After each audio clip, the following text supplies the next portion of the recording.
Acompañamos en la rotativa del aire. Vamos a conversar en breve con Víctor Andrés García Belaúnde, ex congresista de la República. Recordemos que el Ministerio de Relaciones Exteriores de Colombia informó, eso fue ayer, que presentó una serie de notas a medida de protesta al gobierno peruano tras la promulgación de la ley 3243 que crea el distrito de Santa Rosa en Loreto, en la provincia de Mariscal Ramón Castilla. Y según la Cancillería colombiana, esta ley afecta directamente la soberanía sobre la isla Santa Rosa, que está ubicada en el curso del río Amazonas. Y también hubo, por supuesto, en esa misma línea, una especie de pronunciamiento del presidente colombiano Gustavo Petro a través de canales digitales en las cuales señalaba que Perú estaba copando territorio colombiano. Hablamos de este tema con el ex congresista. Buenos días, bienvenido a RPP. ¿Qué tal? Buenos días, un placer. Congresista, ex congresista, ¿debería quedar el tema zanjado? ¿Deberíamos entender realmente lo que ha señalado, por ejemplo, el canciller Elmer Chaler al decir que lo más probable es que el presidente colombiano recibió una mala información, que se tiene que actuar desde la buena fe y que no se van a dañar las relaciones entre ambos países? Bueno, el canciller peruano ha sido generoso en sus expresiones. Yo creo que el señor Petro está muy mal informado. No solamente eso, es muy ignorante además.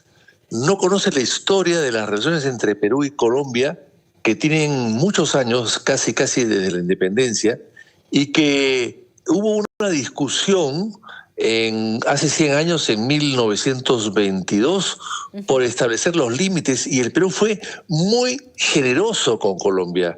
Para muchos, excesivamente generoso con Colombia, porque el problema con Colombia en esa época era de quién eran las riberas del Caquetá, por ejemplo, y el Perú le cedió ambas riberas a Colombia y corrió su línea fronteriza del Caquetá al Putumayo. Y no solamente eso, sino que a pedido de Colombia, que quería tener una salida al Amazonas, se le dio el famoso trapecio amazónico, que era para que tenga riberas al Amazonas, y se le entregó la ciudad de Leticia, que tenía en ese momento 16.546 peruanos, que al día siguiente se levantaron pensando o preocupados porque ya no eran peruanos, sino se volvían colombianos. Eso pasó en su momento. Y frente a Leticia está esta isla que, claro, el curso del río Amazonas cambia constantemente y se formó esta isla después, pero desprendida de otra más grande, la isla Chinería. Había otras islas, Tigre, Coto, Zancudo, Cacao, Serra, etcétera, pero todas estaban dentro de las líneas internas del Perú. Y esta se desprende y se ocupa como se ocuparon todas las islas que están en la frontera, que son islas ocupadas 100% por peruanos. Entonces, con todo eso, me parece que es una ignorancia total y un ánimo de provocar y de solucionar problemas internos de Petro al plantear un tema que está totalmente aclarado hace más de 100 años. ¿Cómo está, don Víctor? Muy buenos días. Don Carlos, un placer. ¿Cómo está? Justamente iba a eso yo, mi pregunta.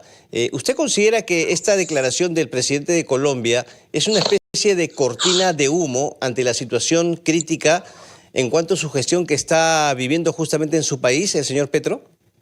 Es lo más probable. Es lo más probable, porque hay que recordar que también el señor Petro apoyó mucho al presidente Castillo, no creyó en lo que había pasado en el Perú, que el señor Castillo quiso dar un golpe de Estado y que la sucesión presidencial constitucional que correspondía en el Perú fue que la señora Dina Boluarte asuma la presidencia. Bueno, a mucha gente no nos gustó, pero esa es la sucesión constitucional que había que respetar. No reconoció ese gobierno y vinieron las críticas de ese momento y críticas que se han alimentado y que lamentablemente yo creo que la señora Boluarte ha contestado mal porque ha tenido 1 o 2 encuentros con el señor Petro y no le ha extendido la mano. Entonces yo creo que hay un resentimiento que se ha ido alimentando constantemente y ahora, si surgen problemas en Colombia, pues lo más fácil es crear un problema internacional dentro de su país para poder justificar su presencia allá, ¿no? Y en todo caso, digamos, el Ministerio de Defensa debería estar alerta, y si la respuesta es así, ¿a qué medida de alerta o de respuesta debería estar preparado? Voy con esto a algunas declaraciones del coronel, por ejemplo, Juan Carlos Liendo, ex jefe de la DINI, quien señala que sí se podrían dar inconvenientes bastante serios entre ambos países.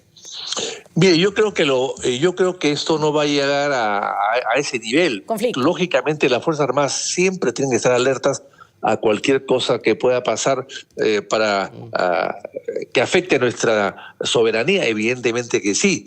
Pero acá los que tienen que trabajar más es la Cancillería, y estoy seguro que el problema lo crea Petro y se irá con Petro cuando Petro se vaya en un año más.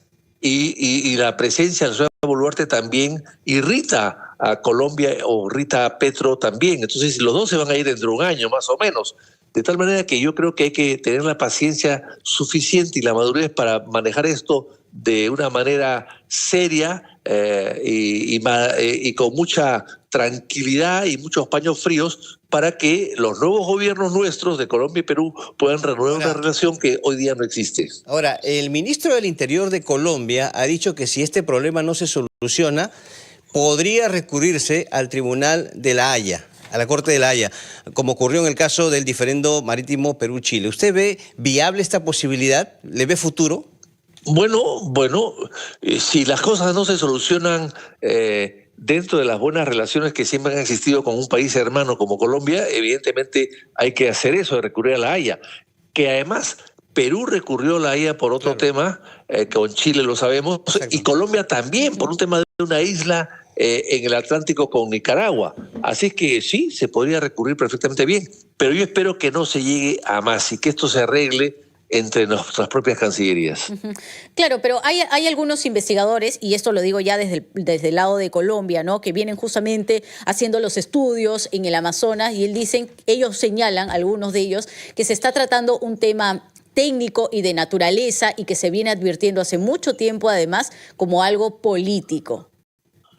Bueno, yo creo que la creación del distrito de Santa Rosa no ha sido oportuna, y los ha irritado a ellos, evidentemente.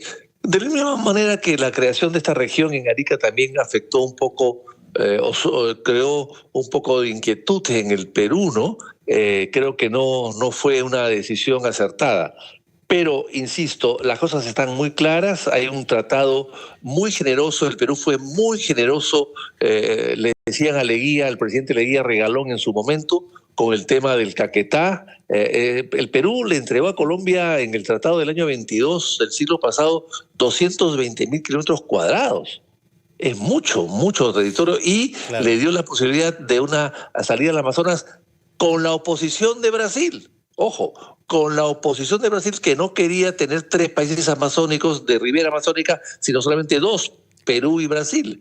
Y entonces, con todos estos antecedentes, Colombia debería seguir siendo un país agradecido al Perú por la generosidad del Perú al poder delimitar, ¿no?, nuestros territorios en la Amazonía de una manera tan desprendida que tuvo el Perú en su momento.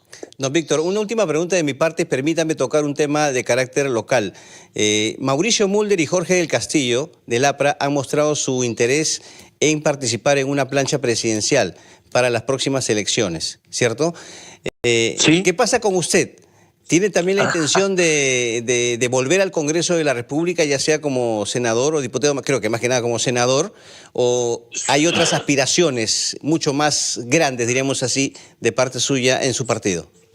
Bueno, yo probablemente, probablemente, yo voy a participar en las elecciones internas del partido como precandidato a la presidencia y espero participar con amigos y colegas míos en el partido y poder reactivar el partido y hacer a la presidencia un desarrollo democrático dentro del partido y elegir una buena plancha. De eso se trata. Bueno, muy bien. Muchas gracias. Entonces, aspirante, ¿no?, a ser candidato a la presidencia, el señor Víctor Andrés García Belaúnde, ex congresista de la República. Gracias, don Víctor, muy amable.